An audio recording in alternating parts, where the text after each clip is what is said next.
Question number 11 प्रवणता 2 वाली सभी रेखाओं के समीकरण ज्ञात कीजिए जो वक्र y बराबर 1/x-3 x बराबर नहीं 3 को स्पर्श करती है।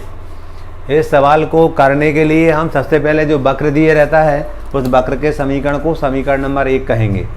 उसका हम s के सापेक्ष दोनों पक्षों का डिफरेंशिएशन करेंगे तो हमें dy/dx मिलेगा। dy/dx को ही प्रवणता कहते हैं। उस प्रवणता को हम प्रवणता का मान 2 दिया था, उसको 2 के बराबर रखेंगे हम और s की वैल्यू मिलेगी। उस वैल्यू को हम समीकरण 1 में रखें तो y की मिलेगी। फिर हम जानते थे इस पर रेखाओं समीकरण निकालने के लिए y - y1 बराबर mx - x1 सूत्र का यूज करते थे। उसमें x1 y1 और m का मान रख के हम समीकरणों को याद कर लेते हैं। तो हम करने जा रहे हैं, देखिएगा यहाँ पर हमने लिखा हल लिख करके y बराबर 1/x-3 लिखा, समीकरण नंबर 1 है। दोनों पक्षों का x के साथ अवकलन करने पर लिखना चाहिए, मैं नहीं लिख रहा हूँ, मैं डायरेक्ट कर रहा हूँ। dy/dx बराबर d/dx, इसको x - 3 की पावर ऋण 1 लिख सकते, ऊपर जाएगा तो x - 3 की पावर ऋण 1 लिख सकते हैं हम घातांक नियम के सूत्र से। dy/dx इसका करेंगे अवकलन तो ऋण 1 बाजू में आता था, x - 3 और ऋण 1 करते थे। फिर इसका करेंगे x ऋण 3 का तो 1 आ जाएगा, 3 का 0 हो जाता, 1 को लिखते नहीं है। dy/dx बराबर ऋण 1 और ये x - 3 की पावर -2, इसको हम प्रवणता कहते हैं। dy/dx प्रवणता कहलाती है हमारी। ये लिखेंगे -1/x - 3 की पावर 2, ये -2 था, नीचे जाएगा तो प्लस का बन जाएगा। क्लियर। अब प्रवणता का मान हमें कितना दे रखा है, 2 दे रखा है। प्रवणता का मान 2 दिया है सवाल में, 2 बराबर ऋण 1/x - 3 की होल स्क्वायर। ऐसा हम क्यों कर रहे हैं, हम x y के मान निकालने के लिए ऐसा कर रहे हैं, ठीक है ना। आगे चलेंगे हम, इसको थोड़ा सा रीसेट त्रिक गुणा करते हैं हम। त्रिक गुणा करेंगे तो 2 का इससे होगा 2x - 3 का होल स्क्वायर बराबर ऋण 1, और आगे करेंगे हम तो x - 3 का होल स्क्वायर बराबर ऋण 1/2। देखिएगा जो असंभव है, हम ये एक समीकरण दे रखा है, एक समीकरण दे रखा है। आप x का मान कुछ भी रख लो यहाँ, लेकिन वो हमेशा धन का ही मिलेगा, ऋण का नहीं मिल सकता है, ठीक है ना। इसको आप करोगे ना तो x का मान कुछ भी रख लो यहाँ पर, आप x का मान कुछ भी रखोगे, होल स्क्वायर दिया तो ये पूरी बात धनात्मक आएगी, ऋण का तो आ ही नहीं सकता ना। अपन लिखेंगे जो असंभव है, ये ऊपर आया ना ऐसा, ये संबंध संभव नहीं है। जो असंभव है अतः हम लिखेंगे लिखा था ना प्रवणता 2 वाली सभी रेखाओं के समीकरण ज्ञात कीजिए, तो हम लिखेंगे कोई समीकरण नहीं है, यानी हम कहेंगे रेखाओं के कोई समीकरण हमें प्राप्त नहीं होंगे। क्लियर हो गया सवाल हमारा, इतना ही करना है इसमें। क्वेश्चन नंबर 12 प्रवणता 0 वाली सभी रेखाओं के समीकरण ज्ञात कीजिए जो वक्र y बराबर 1/2x-2 को स्पर्श करती है। हम जानते हैं जो समीकरण होता है हमारा रेखा का y - y1 m x - x1 होता है, ये समीकरण होता है। हमें समझ में आ रहा है प्रवणता m तो 0 दे रखी है, लेकिन x1 y1 नहीं दिए है।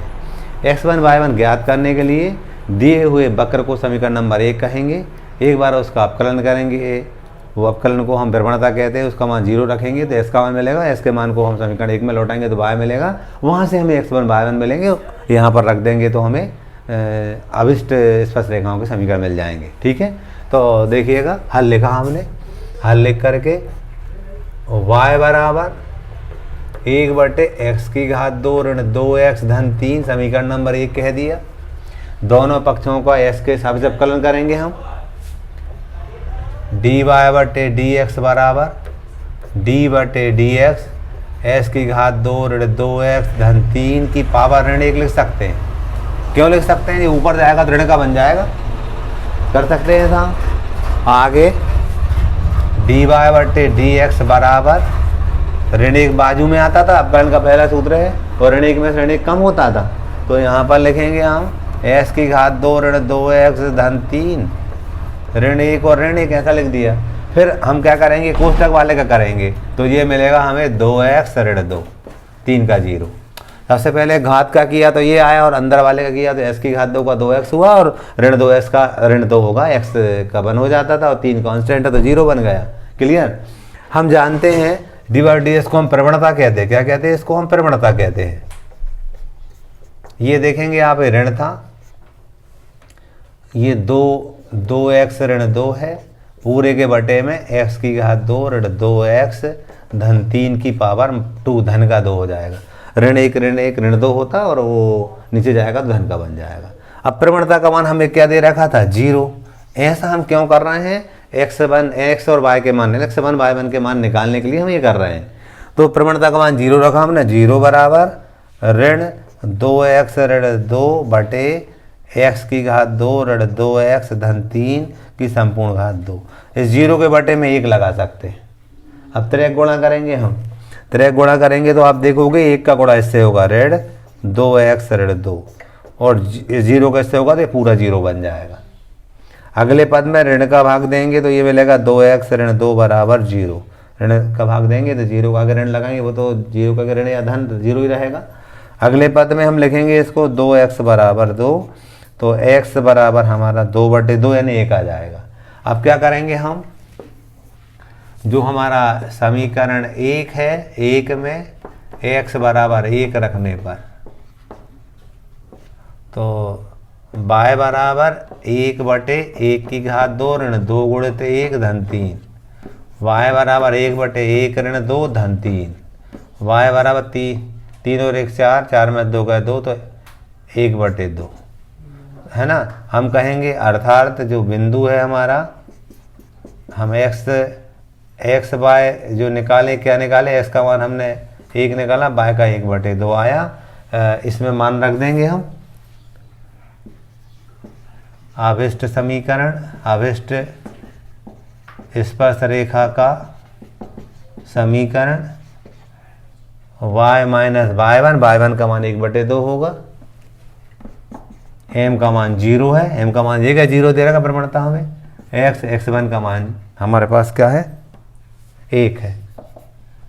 हम जानते हैं y ऋण 1/2, 0 गुणा की संख्या हम करेंगे पूरा 0 हो जाएगा, पक्षांतर करेंगे तो y बराबर 1/2, यही हमारा आंसर होगा। ठीक है, सवाल नंबर 12 पूरा होता है। क्वेश्चन नंबर 13 है, वक्र दे रखा था, उन बिंदुओं को याद करना जिन पर स्पर्श रेखाएं x अक्ष के समांतर और y अक्ष के समांतर है।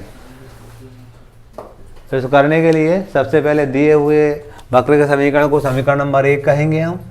हल x² बटे 9 प्लस y² बटे 16 इजिकल टू 1, समीकरण नंबर 1 का। दोनों पक्षों को x के साथ अवकलन करेंगे हम, तो यहाँ पर लिखेंगे d/dx x की घात 2/9 धन y की घात 2/16 बराबर d/dx 1। इसका करेंगे तो 2x/9 हो जाएगा, x² का 2x/9। इसका करेंगे तो 2y/16 और dy/dx, इधर 0 हो जाएगा, इधर क्या हो जाएगा 0, दिक्कत तो नहीं। अगले पद में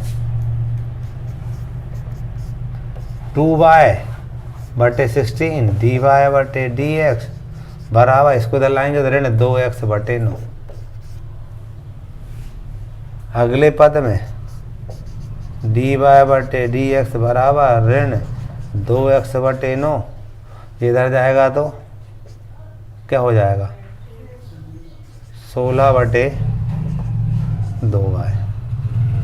ठीक है,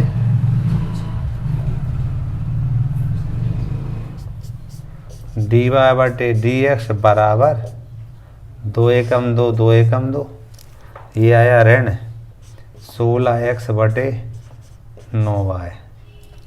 क्लियर। क्या दे रखा था पहला, स्पर्श रेखाएं एक्स एक्स के समांतर है, पहला वाला दिया था एक्स एक्स के समांतर है। इसका मतलब क्या हुआ, इसका मतलब ये हुआ कि डी वाई बटे डी एक्स बराबर 0। मतलब डी वाई बटे डी एक्स क्या निकाला था हमने, ऋण 16x बटे 9y बराबर 0।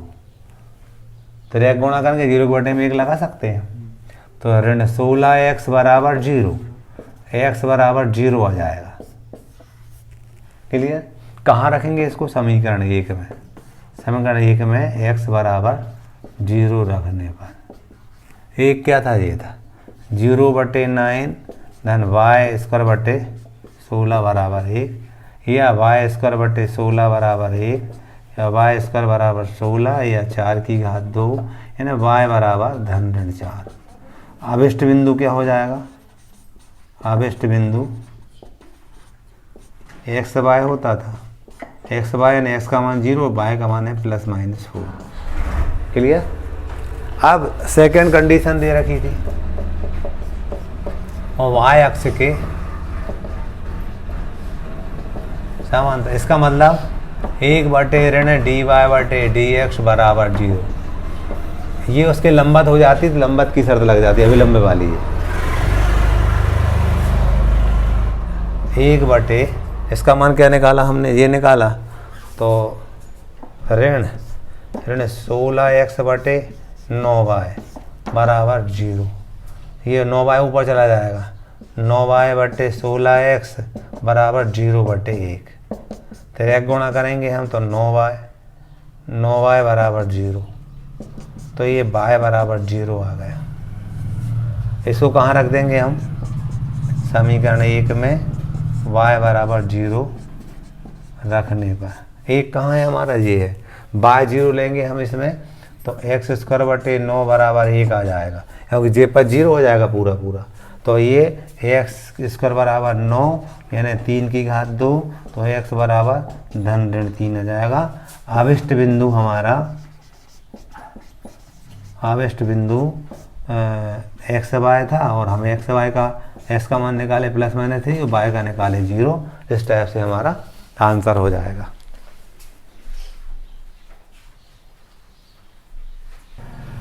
क्वेश्चन नंबर 14 था, इसमें हमें वक्र के समीकरण दिए थे और बिंदु दिया था, उस बिंदु पर स्पर्श रेखा और अभिलंब के समीकरण ज्ञात करने। तो सबसे पहले दिए हुए वक्र का एक बार x के साथ डिफरेंशिएशन करेंगे, उससे डी वाई बटे डी एक्स मिलेगा, प्रवणता वही कहलाती है। बिंदु 0,5 दिया तो 0 x के स्थान पर रख करके प्रवणता मिल जाएगी। और हम जानते स्पर्श रेखा का समीकरण y माइनस y1 बराबर m x माइनस x1 होता है, वहाँ पर x1 y1 जी रख लेंगे और m जो हम निकालेंगे वो रख देंगे। इसी तरह अभिलंब का हो जाता है y माइनस y1 बराबर ऋण 1 बटे m हो जाता है m के स्थान पर, और x ऋण x1 होता है। क्लियर। तो करने जा रहे हैं हम डी वाई बटे डी एक्स बराबर, डायरेक्ट कर रहा हूँ, आप कलन करेंगे तो 4s की घात 3, ऐसा करूँगा तो 6 3 18s की घात 2, और ऐसा करूँगा हम तो 13 दूनी 26 है, ऐसा करेंगे तो ऋण 10। क्लियर। अब प्रवणता निकाल रहे हैं हमें, कैसे निकलेगी, डी वाई बटे डी एक्स 0,5 पर निकाल रहे हैं, तो जहाँ x है वहाँ पर 0 रख देंगे हम, तो J0 JB0 ऋण 10 आ जाएगा। जो m का मान है वो ऋण 10 है, कोई दिक्कत तो नहीं। हम जानते हैं स्पर्श रेखा का समीकरण y minus y1 m x minus x1 होता है।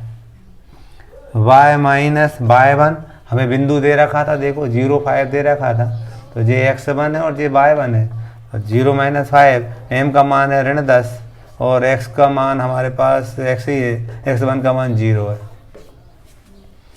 इसको इधर लाएंगे गुणा करके तो धन 10x हो जाएगा। ये y अपने स्थान पर, ऋण 5 भी अपने स्थान पर 0, ये आंसर हो गया।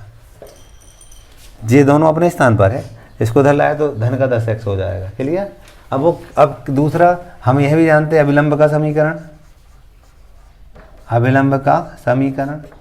ये क्या होता है हमारा, y माइनस वाई वन ऋण 1/m x minus x1। m के स्थान पर ऋण 1/m आ जाता है। तो y माइनस 5, क्योंकि y1 का मान 5 था, ऋण 1/m का मान था ऋण 10 और x माइनस 0। ऋण से ऋण ये धन बन जाएगा, इसका गुणा करेंगे तो 10/50 बराबर ये क्या है, x ही है। पक्षांतर करेंगे, इसको उधर ले गए हमने, x माइनस 10y प्लस 50 बराबर 0। ये हमारा अभिलंब का समीकरण हो जाएगा। ठीक है, क्या किया देखो, x यही है, इसको उधर लेकर ऋण का, इसको उधर लेकर धन का। ठीक है, अब इसको करेंगे इसी टाइप से, डिफरेंशिएट करेंगे x के सापेक्ष, dy/dx बराबर, इसका करेंगे तो 4x की घात 3, इसका करेंगे तो 18x की घात 2, इस करेंगे तो 26 है, इसका करेंगे तो ऋण 10।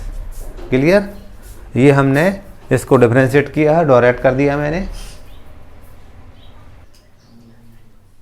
अब क्या करेंगे, हम प्रवणता निकालेंगे। प्रवणता m कहते थे हम, बराबर dy/dx, बिंदु दिए थे 1 3, तो 1 रख देंगे इस तरह, ये 4 हो जाएगा, यहाँ -18 हो जाएगा, यहाँ 26 हो जाएगा, ऋण 10। 1 रखेंगे ना, 1 का गुणा करने, 1 का गुणा कितनी बार कर लो, 1 की घात 3 मतलब 1 ही आएगा। तो ये 4 -18 प्लस 26 -10। अब हम धन धन वाले जोड़ कर ऋण वाले घटा देंगे, तो 26 और 4 कितने होगा, 30, और 30 में से 18 और 10 होगा हमारे कितने, 28, तो 2 बचे। प्रवणता m का जो मान है वो 2 आया है ना। हम जानते हैं स्पर्श रेखा का समीकरण,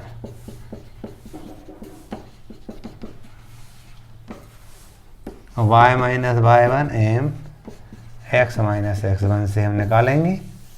तो बिंदु दिया था हमें 1 3, यानी हमें x1 और y1 के मान ये दे रखे थे, तो y माइनस 3 बराबर, इसका मान 2 था, x माइनस 1, y माइनस 3 बराबर 2x माइनस 2। अब इसको उधर ले गए हमने, 2x माइनस y माइनस 2 तो था, इसको लेगा तो +3 हो गया, तो 2x माइनस y प्लस 1 बराबर 0। ये हमारा एक आंसर हो गया। अभिलंब का समीकरण निकालना, तो यहाँ लिखेंगे अभिलंब का समीकरण क्या होगा, y माइनस y/1 बराबर ऋण 1/m x minus x1, y minus 3 ऋण 1/2 x माइनस 1। 2 का गुणा करेंगे इसमें हम, 2y ऋण 6 बराबर ऋण x धन 1। पक्षांश से धन लाएंगे तो x धन 2y ऋण 6, इधर लाएंगे तो ऋण 1 हो जाएगा, तो ये बनेगा x धन 2y ऋण 7 बराबर 0। ये हमारा दूसरा आंसर होगा। इस प्रकार हमने 14 के पहले दूसरे किए हैं। क्वेश्चन नंबर 14 का तीसरा चौथा है। हमें वक्र का समीकरण दिया है, y बराबर x³ और बिंदु दिया 1 1। हमें स्पर्श रेखा और अभिलंब के समीकरण ज्ञात करना है। हम प्रवणता निकालने, बिंदु दे रखा है x1 y1, प्रवणता निकालने के लिए दिए हुए वक्र को एक बार डिफरेंशिएट करेंगे हम, और 1 1 रख देंगे हम, x के स्थान पर 1 रखेंगे तो प्रवणता मिल जाएगी। तो हल लिख करके हम कर रहे हैं, y बराबर x की घात 3, डिफरेंशिएट करेंगे dy/dx बराबर, इधर d/dx x की घात 3 dy/dx बराबर ये 3s की घात 2, इसका जब अवकलन करेंगे 3s की घात 2 हो जाएगा। प्रवणता निकालेंगे हम, प्रवणता यही होती है, m कहते हैं इसे हम, dy/dx ये ज्ञात करना है। हमें बिंदु दे रखा था, बिंदु क्या दे रखा था, 1 1, तो 3 और 1 का वर्ग लिख देंगे, इस तरह 1 रखेंगे, इसका मान 1 था, तो ये 3 आ गया, यानी m का मान हमारे पास 3 मिला। हम लिखेंगे स्पर्श रेखा का समीकरण, रेखा का समीकरण y minus y1 m x minus x1। बिंदु हमें 1 1 दिया था, यानी x1 y1 के मान 1 1 है हमारे पास, तो y माइनस 1, m का मान 3 निकाला, x माइनस 1, y माइनस 1, ये 3x माइनस 3, 3x माइनस 3, इसको उधर ले गए तो माइनस y, इसको ले गए तो धन 1। ठीक है, तो 3x माइनस y ऋण 2 बराबर 0, ये आंसर हो गया एक हमारा।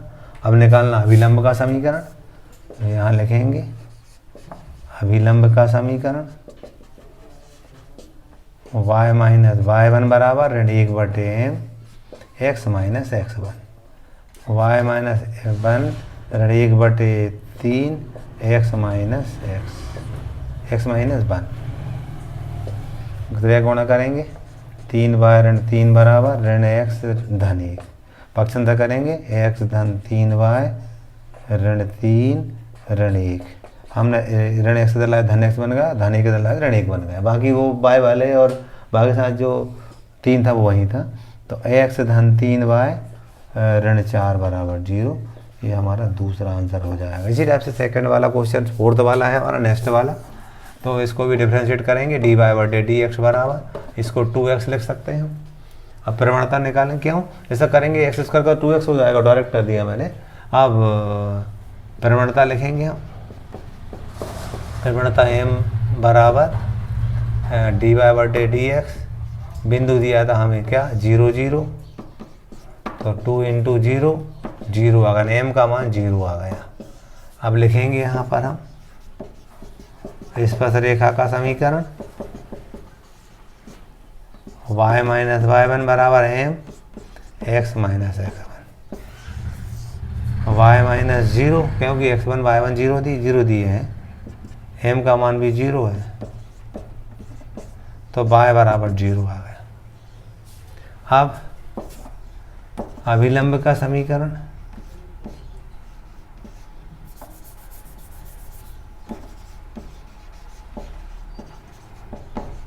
अभिलंब का समीकरण हम जानते हैं y माइनस y1 ऋण 1/m x माइनस x1 से मिलेगा, तो y माइनस 0 ऋण 1/0 और x माइनस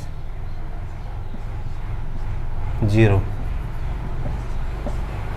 0 किससे गुणा करेंगे 0 बन जाएगा, 0 बराबर ऋण x या x बराबर 0। ठीक है, आंसर हो जाएगा।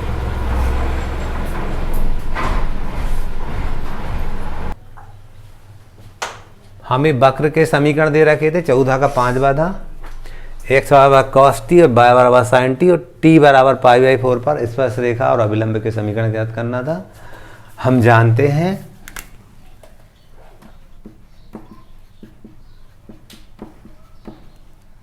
स्पर्श रेखा का समीकरण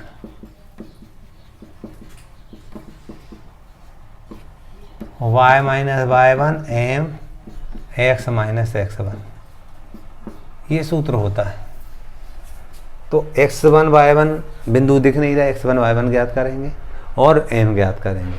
तो पहले x1 y1 ज्ञात कर रहे हैं, तो कैसे ज्ञात करेंगे, x बराबर cos t था हमारे पास, तो t के स्थान पर हम π/4 रख रहे हैं, y बराबर sin t था, t के स्थान पर π/4 रख रहे हैं। π/4 में 45 45 मान 1/√2 होता है, तो x बराबर 1/√2 और y बराबर 1/√2। इसको देखा, x1 y1 हमें मिल गए, कैसे निकाले आपको समझ में आ गए। पिछले 4 सवालों में हमें बिंदु दे रखे थे, बिंदु नहीं था, बिंदु हमने ज्ञात किया 1/2 कामा 1/2 बिंदु हो जाएंगे। अब m निकालेंगे, अब m निकालेंगे तो देखिएगा हमें चूंकि दिया था x बराबर cos t दिया था और y बराबर हमें sin t दिया था। t में फलन है, दोनों पक्षों का t के हिसाब से अवकलन करेंगे हम, तो यहाँ पर लिखेंगे dx/dt बराबर d/dt और cos t, यहाँ पर भी dy/dt बराबर d/dt sin t, dx/dt बराबर cos t का होता माइनस sin t, समीकरण 1 बन गया। यहाँ पर dy/dt बराबर cos t हो जाएगा, sin t का cos t, समीकरण नंबर 2 बन गया।